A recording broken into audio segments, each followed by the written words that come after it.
Halo nakama, selamat datang di channel Anime OP.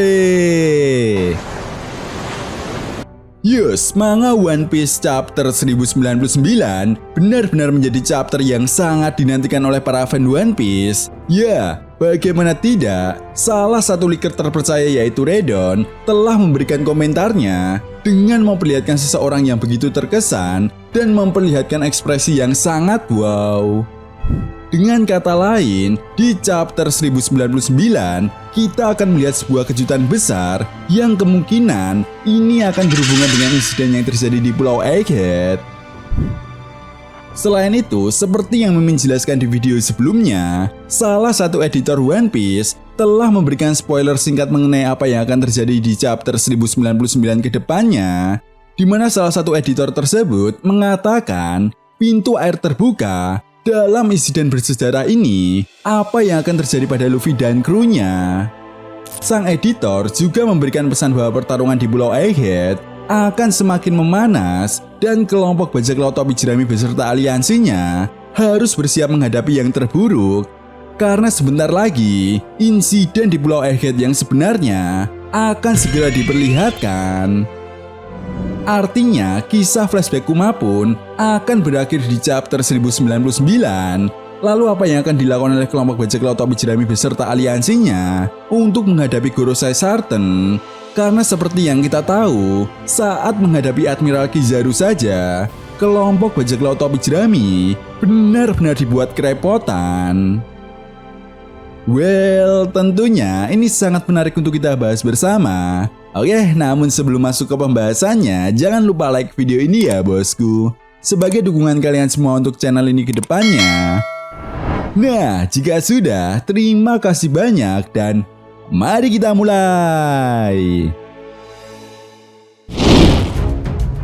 Nah, seperti yang dikatakan oleh salah satu editor One Piece, bahwa di chapter 1099, kisah masa lalu Kuma akan segera berakhir. Artinya, konflik antara kelompok bajak laut topi jerami melawan pemerintah dunia pun akan berlanjut kembali. Namun masalahnya seperti yang kita tahu, saat ini bisa dibilang kelompok bajak laut topi jerami sedang dalam kondisi yang tidak diuntungkan setelah Gorosei Sarten muncul dan menunjukkan kekuatan yang sebenarnya. Di sisi lain, Luffy yang telah kehabisan stamina akibat terlalu lama menggunakan kekuatan Gear 5-nya untuk bertarung melawan Admiral Kizaru pun tidak bisa berbuat apa-apa. Bahkan untuk menyelamatkan Bonnie ataupun teman-temannya yang saat ini berhadapan langsung dengan Gorosei Sarten harus menunggu waktu yang cukup lama untuk bisa pulih kembali. Jelas ini bukanlah pilihan yang efektif untuk menghadapi Gorosei Sarten. Lalu apakah ini artinya Luffy tidak bisa menang melawan Gorosei Sarten? Jawabannya tentu saja tidak ya bosku. Jelas kekuatan awakening atau kekuatan Gear 5 Luffy tergolong kekuatan yang overpower dalam cerita One Piece. Ya, tetapi apabila kita perhatikan lagi dari hint yang telah diberikan oleh Redon, ada sesuatu hal yang mungkin bisa membalikan keadaan bagi kelompok bajak laut topi jerami. Karena tidak menutup kemungkinan, peran robot kuno yang ada di Pulau Egghead pun akan segera diperlihatkan. Yap, bisa jadi Luffy akan bangkit kembali setelah mendengar irama genderang pembebasan, dan hal ini pun akan men-trigger robot kuno untuk bangkit kembali. Perlu diingat, ketika melawan Yonko Kaido, Luffy pun pernah mengalami hal yang sama, di mana Luffy secara mendadak kehabisan stamina, dan bahkan detak jantung Luffy pun semakin melambat ketika itu. Namun tiba-tiba setelah mendengar irama genderang pembebasan, Luffy justru bangkit kembali. Di mana inilah yang menjadi kunci kemenangan Luffy atas Yonko Kaido. Dengan kata lain, tidak menutup kemungkinan hal ini pun akan terjadi kembali.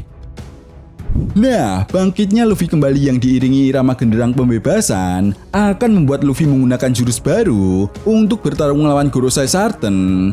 Tentu saja, jurus baru Luffy ini masih dalam mode Gear 5-nya. Hanya saja, penguasaan dalam menggunakan kekuatan Gear 5 bisa lebih efektif dan varian jurusnya pun lebih kreatif lagi. Yap, ini akan berhubungan dengan kekuatan buah iblis Hito Itonomi model Nika, di mana seperti yang kita tahu, pada dasarnya kekuatan awakening buah iblis Nika adalah mengubah imajinasi menjadi kenyataan.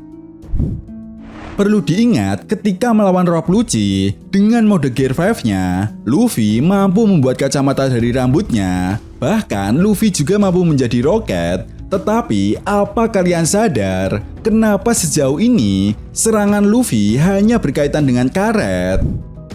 Nah, menurut Mimin, ini karena sejak awal Luffy masih percaya bahwa dirinya adalah pengguna kekuatan buah iblis Gomu Gomu no Mi atau manusia karet, sehingga kekuatan yang sebenarnya masih dibatasi oleh imajinasi Luffy yang berpikir bahwa dia adalah manusia karet.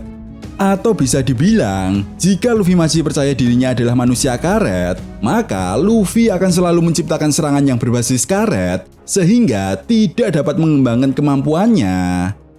Dan ini juga jarang disadari oleh para fan One Piece. Apa kalian semua masih ingat saat sosok Dewa Matahari Nika diperlihatkan? Ya, dirinya terlihat membawa sebuah pedang dan tombak, bukan?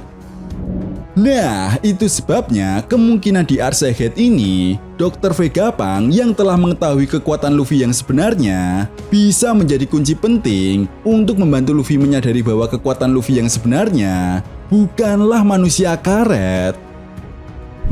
Sehingga hal ini juga akan membuat Luffy memahami sifat sejati dari buah iblisnya, serta mampu untuk menciptakan serangan yang bervariasi dan jauh lebih banyak di luar kekuatan karet.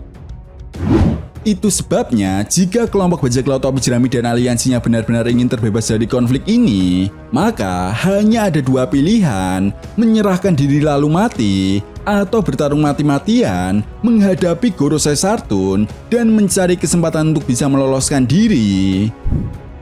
Jadi menurut Mimin, satu-satunya cara yang paling efektif untuk menghadapi Gorosei Sartun saat ini hanyalah mengulur waktu sampai Luffy bangkit kembali. Nah, sampai di sini satu hal yang harus kita garis bawahi adalah Luffy memiliki kreativitas dalam melakukan berbagai serangan, berbeda dengan beberapa karakter One Piece lainnya yang hanya fokus pada serangan terkuat mereka. Artinya, bukan hal yang tidak mungkin ketika Luffy berhadapan dengan Gorosei Sartun, Luffy mampu menggunakan serangan atau jurus baru yang belum pernah digunakan sebelumnya. Apalagi jika kreativitas serangan Luffy ini digabungkan dengan kekuatan imajinasi dari awakening buah iblis Hitoi Tonomi model Nika, tentu saja ini akan menjadi ancaman yang sangat nyata bagi Gorosei Sartun. Itu sebabnya kenapa pemerintah dunia sampai rela melakukan segala cara untuk mendapatkan kekuatan buah iblis ini sejak 800 tahun lalu. Ya, karena pemerintah dunia begitu ketakutan dan merasa terancam jika ada seseorang yang memakan buah iblis Hitoi Tonomi model Nika, maka apa yang terjadi di masa 900 tahun lalu akan terulang kembali. Nah, itu tadi merupakan hint dan spoiler One Piece chapter 1099 yang telah diberikan oleh sang editor One Piece. Jadi, bagaimana menurut nakama semua? Jika kalian punya pendapat lain, silahkan berikan pendapat kalian di kolom komentar. Oke, sampai di sini dulu pembahasan kita kali ini, and see you next time.